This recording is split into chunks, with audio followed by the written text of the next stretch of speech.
patungkol ito sa statements na inilabas nitong si Unggoy Nana. Aba, 3 pahina. Ang haba! Ito ay kaugnay pa rin ang kanyang paliwanag at kanyang walang katapusang pagdidepensa at pagja-justify doon sa kanyang mga sinabi, at binibigyan na ngayon niya ng ibang interpretasyon, ibang paliwanag, no? Ito ay patungkol doon sa sinasabi niya na doon sa trial na dapat daw ay hindi bias ang prosecution, di ba? Katangahan. Ngayon, sa kanyang paliwanag, lumalabas na dapat naman daw ay neutral. So, gulong-gulo na si Kambing Nana, no? Si Kambing Nana, si Unggoy Nana, gulong-gulo na sa pagdepensa sa kanyang kabubuhan. Unggoy Nana, unang-una, hindi mo na mayaalis yun. Nangyari na ang nangyari. Nasabi mo na ang nasabi mo. Lumabas na ang iyong kabubuhan. Ako naman ay nagtataka, no? Ang dami mong mga staffs. May mga lawyer kang mga staff for sure, no? Ang iyong ang head siguro ng mga ano ba ang tawag diyan, ang staff mo lawyer yan sigurado. May pambayad ka naman dahil may pondo naman ng Senado. Pero hindi ko alam kung sadyang bobo ka lang o hindi ka iginaguide o pinagtataksilan ka ng mga nasa paligid mo, ng mga tao mo dahil mismong sila ay asar sa'yo kaya pinababayaan ka sa iyong katangahan. No, kaya salita ka ng salita ng kabubuhan, tapos sa bandang huli, magpapaliwanag ka. Tapos nagpaliwanag ka na rin lang, ang paliwanag mo pa, sobrang katangahan. O, di ba ga?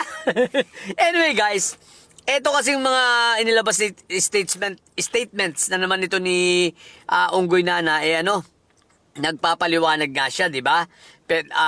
Para bang sinasabi niya na, ang sinabi daw niya, na wag bias ang prosecution na ito ay pinapatungkulan lang niya na dapat daw ay maging neutral at hanapin imbes na ang interes ay ang manalo, ang hanapin ay katotohanan.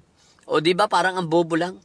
Siyempre prosecution yun kaya nga tapos yung counsel defense, kaya nga nagbabanggaan niya natural dapat may manalo diyan. Di ba? Hindi lang katotohanan ang hinahanap rito. Siyempre, kailangang maipanalo din. Ang katangahan mo, gano'n naman sa korte, di ba? Kaya nga naglalaban yung isa. Pareha sila para manalo. Ang bobo talaga putik na ito, no? Pero guys, eto, buuin muna natin kasi yung konteksto.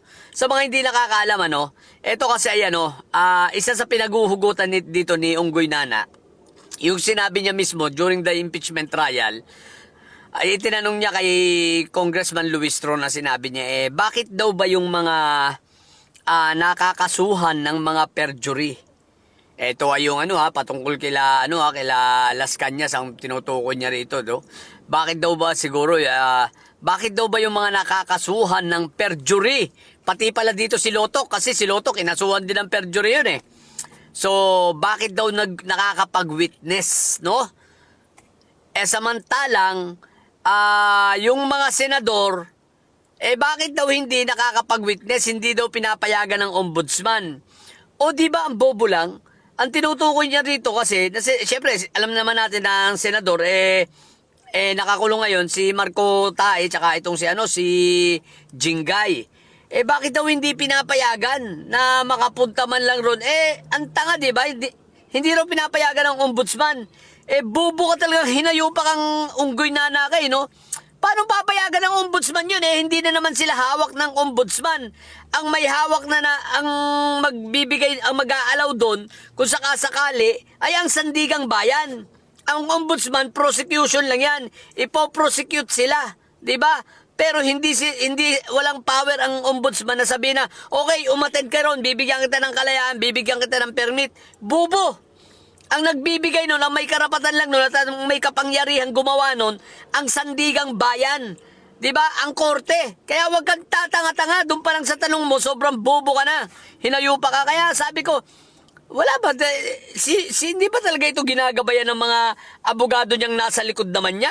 O talaga lang si Unggoy Nana sadyang bobo lang at matigas ang ulot, ayaw makinig? O baka pinapabayaan na rin siya sa sobrang inis nitong mga staffs niya, no? Dahil sobrang yabang sobrang bobo pa. Diba ka? So yun ang kanyang katangahan ngayon, si Unggoy Nana ay pagod na pagod, hirap na hirap. hirap na hirap magpaliwanag. No, kada tatayo na lang siya. Kailangan niya ulit na mag-release ng mga statements at magpaliwanag, no? Kaya kung ako sa'yo, Unggoy Nana, ang gawin mo na lang, huwag ka na lang tumayo, na hinayo pa ka. Tsaka kung naghahanap ka ng neutral, alam mo kung sino ang dapat neutral? Kayo! Kayong mga judges, kayong mga hukom, huwag kang tanga. Ikaw, neutral ka ba sa tingin mo? Pinagtatanggol mo nga si Fentaboy, maliwanag na maliwanag. Pinagtatanggol mo si Inday Saya, dapat kayo neutral. Pangalawa, kapag kayo ay tumayo, no?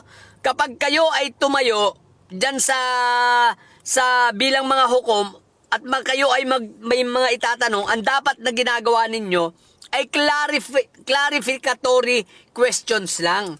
Yung may mga gusto lang kayong maliwanagan.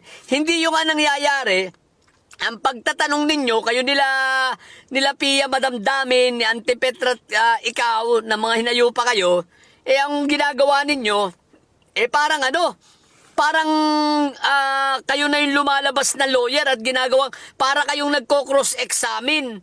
Ang tanga nyo, hindi nyo gawain mag-cross-examine. Ang gawain lang ninyo ay magtanong ng clarificatory questions. At the same time, dapat neutral kayo. Hindi yung very obvious, pinapakita mo na hindi ka neutral, pinapakita mo na ikaw ay sumusuporta talaga at ipinagtatanggol ay si Fentaboy. Tapos pilit yung ipapalusot na isipin nyo, gagawa pa kayo ng mga manifestation kagaya ni Buanggo. Sabihin ba naman na alam mo ba na ito ay dahil sa may 30 taong namatay dito at kakatapos lang ng flood, tawag dito? Ano tawag yun? Yung bumaha, di ba?